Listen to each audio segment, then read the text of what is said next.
Team Ulster would have a very good chance, I believe, because you pick the best 8 players out of Antrim, the best 8 players out of Derry, down, players from Tyrone, from Donegal, from Armagh, and maybe other counties. You're going to have a very strong panel. I'm absolutely adamant that if you were doing it properly, 2/3 of the team would probably be from Antrim. And I think you don't want to go away from, putting the best players on the starting 15, irrespective of what county they're from. And your job as in this initiative is to gather up the best hurlers in Ulster, irrespective of what county they're from, and form the best, 25 to 30 players in the province. Have a crack at Liam McCarthy, put the correct resources into it, get the right management team in place, and see where it takes us. Because at this stage, it's worth a gamble, because things can't really get any worse.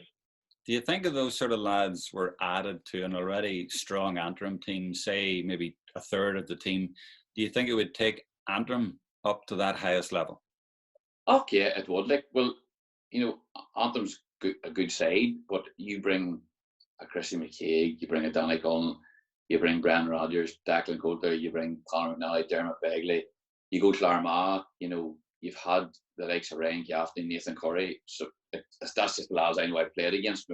Superb hurlers, Would Team Ulster need to have Antrim to work? Not necessarily. I think obviously with Antrim they'd be stronger. They would be a much stronger team. There'd be a bigger pool of players to pick from, obviously. But you have your strong players from your Derrys, your Downs, all the counties. And I think with those players, they have the potential to be competitive at that level. But even without the Antrim lads, I think it's worth a go. If you think about how teams in the likes of Clarke and in Kerry, how the divisionals teams work brilliantly there, and the fact that they play in that championship, and they all play with their own clubs, and you look at Shamie Hardney. Shamie Hardney will play for St. Ida's, a junior club, but he'll lead the way for McKillie then when it comes to the Cork Senior Championship. So, there are precedents for this. Before this interview, I sat down and I marked out a team without Antrim players, and to be completely honest with you, that is a team that I would certainly enjoy playing in and would put it up to any team in the country. And people might say that's madness, but there is the quality there in each of the individual counties without Antrim to be very, very competitive. And to my mind, I think that 15 and the current Antrim 15, there would only be one winner. Controversial, you may say, but that's how I see it. If you take the best 30, 40 hurlers in Ulster, could we compete? Absolutely, yes. If the right structures were put in place and you had enough time to kind of come together as a team, to get to know each other, to get systems of play in place, and to kind of really bond as a team, I think absolutely we could compete. If we had a Team Ulster and we're in the Leinster Championship, and you had Wexford coming to the Celtic Grounds or Park Elster or Clones, 16,000, 17,000 people there, that would do wonders for the game, and we give younger people an incentive to want to push on and get on that squad. We have to do something. We've standing still over the last number of years. Also, there's the interest there. Earlier on this year, when you saw Slaughtneil play Ballygalget in Newry, the place was packed to the rafters. It was a game I was at, and the atmosphere was electric. So Team Ulster, yes, let's get it and let's do this. And why not? There's no reason why we shouldn't be doing this and trying to promote the game further. To me, it's a very easy thing to do, Jerome. You've people from, like, Darren Gleeson's managing Antrim from Tipperary. So where's the logistics there? I think it would have to be centrally based, somewhere like Cookstown or somewhere like the Mid-Ulster Sports Arena there is always good. Your main base could be a Casement. Your main base could be Owen Beg. Your main base could be somewhere like central to everyone. And like, there's people in Cork driving 2 hours.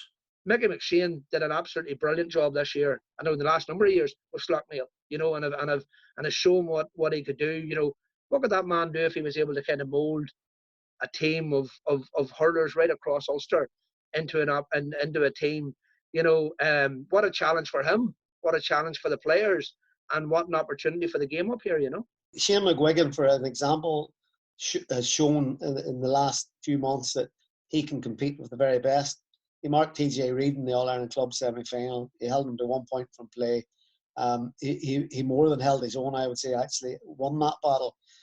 And I would love to see Sheehan going against the TJ Reids, the Joe Cannings, the Patrick Horgans, week in, week out. Chrissy, Brendan, Carl, them guys could all compete.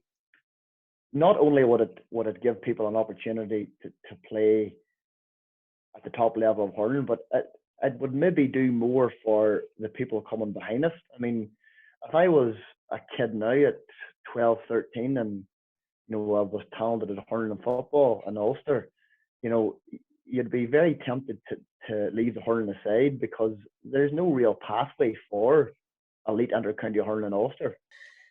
Like, all I've known as an inter-county hurler since I've started playing is Division 2B of the National League, and competing at that level. Like, I think we played Armagh in a National League game, maybe it was a couple of years ago, and the club usually gets about 15% of the gate receipts. So we played them in Ballycran, and I think Ballycran got a cheque through for £15.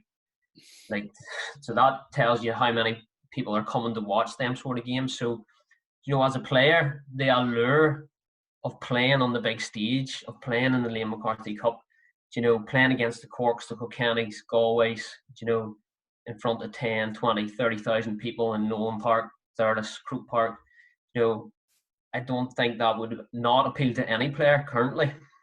There's a lot of traditionalism that will say, no, this can't be done. But I think what you have to do here nearly is just appreciate that Ulster has fallen behind, and it's just a fact. And then as well, I think that there's a lot of passionate people in Ulster, and there's a lot of really, really good hurling people in Ulster. I played hurling both sides of the border, and some of the most passionate hurling people that I know have came from the likes of Cushendall, or I was up training in Portaferry there with the club at the end of last year, and I met my uncle and a few of his mates in the bar, and he was saying to me, we're Tipperary fans, we would go down to the Munster Championship, and we'd follow Tipperary.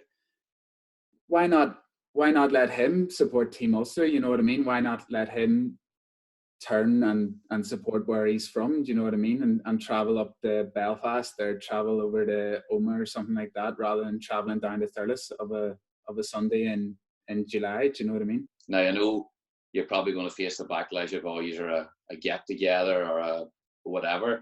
But at the Cork Senior Hurling Championship, Emma Kelly's won it this past couple of seasons. They're an amalgamation as well, and it's changed times, it's modern, and things have to change. And if this is a way of getting the best hurlers in Ulster on our TV screens on a Sunday, that the young hurlers can see them, well then why not? It would be great to see. Like, problem being, Jerome, if you're going to go and compete against the very top teams in the Liam McCarthy, so let's say Tipperary will be training from November time. They'll be doing 4 or 5 nights a week. They will play throughout the National League, and the National League, whilst they'll be there to try and win it, it's really preparation for the championship. Team Ulster would have to do the same. I wouldn't say success of Team Ulster would be determined by reaching an All-Ireland semi-final or final. I think the success for Team Ulster would be in the fact that if it was to be formed after 2 or 3 years, it would almost make itself redundant, and it wouldn't be needed anymore, because the counties would now be strong enough to compete at the highest level that they possibly could. Like, there's 30 new hurling clubs formed in Ulster, that all the counties are able to compete. Success in that now we have an Ulster Championship that's competitive again, because I think that's a big thing that we need as a province. Like, I grew up, I suppose, coming to the end of my dad's career, but you look back at the images and the games in Casement Park of Down, Antrims and Derrys, and there's 10 to 15,000 people at them games, and the sad thing is I've never even played an Ulster Championship game. So, and that's the competition that made me fall in love with hurling in the first place, was growing up watching that. So I think that is the direction that Team Ulster would need to take, You know, it's not a short-term fix to a wider spread problem. That its main goal is to promote the hurling and rejuvenate hurling in the province. Myself and Mickey McCulloch were coaching in Dublin last year, the Dublin senior hurling team, the Liam McCarthy. I was coaching the goalkeepers.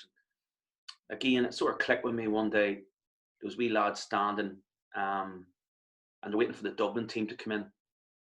And my mum or my family had come down to watch the match in Parnell, and my wee lad was there, and he's sort of thinking to himself, well, I'm never going to get this opportunity. Like, I'm never going to be RT camera sitting in behind the stand and watching the players coming in. Yes, you might say, well, sure, you're very lucky you can stand alongside down players or Antrim players at Antrim League games and stuff, but it's not the same. It's not the same opportunity.